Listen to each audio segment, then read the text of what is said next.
Benvidos a 35 aniversario de algo tan bonito como Kogami. Son 35 anos que creo que todo o que vexamos hoxe en riba deste escenario vai a representar un pouco o espírito de Kogami. Kogami e outras asociacións fan que vivades a vida que vos queredes vivir. Aparte de dedicarme al deporte, me dedico a dar charlas, poner mi voz en la voz de otra gente con discapacidad. Que a pesar de que ser poucos, sempre é mellor sumarnos e facer máis. E nos apoiamos en Kogami. Kogami son un montón de entidades diferentes que representan a persoas totalmente distintas, pero que temos un obxectivo común, que non é outro que ter unha vida o máis normalizada posible.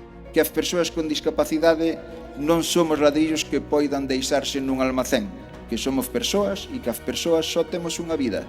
Ou a aproveitamos ou a perdemos. 35 años, una entidad que está haciendo proyectos que ayudan de verdad a las personas, tienen que durar tiempo para que esto de verdad sea algo que se recoja el fruto. Es un orgullo estar detrás de Kogami, estar ayudando, poner nuestra ayuda, humilde ayuda, durante 35 años. Y deseamos y estaremos orgullosos de poder hacerlo en los años que vendrán, que serán muchos. Que non haxa ninguén invisível.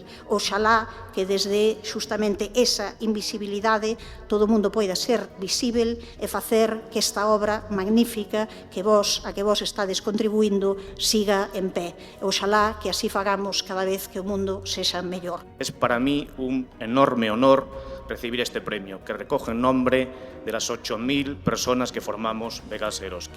Recollo un gran legado, un legado que é sobre todo humano, porque detrás de todas as accións que os alcaldes debemos tomar cada día, deben estar sempre en primeiro lugar as persoas. Traballar xuntos e traballar todos como un colectivo é importantísimo para ter visibilidade. Todo o que é o asociacionismo foi o que está cambiando as cousas, de modo que seguir así. Gracias a todo o mundo que pensou en Costolla para recibir este premio. El estaría encantado e eu estou honrada, como non. Que as persoas con discapacidade sodes parte activa, valiosa e imprescindible da nosa sociedade, e para reivindicar todo isto hai que agruparse, sin ninguna dúbida, e hai que organizarse. Esa Galicia calidade que consta de tantas cousas tamén consta dun apoio ás persoas que construídes Galicia exactamente igual que todos os demais.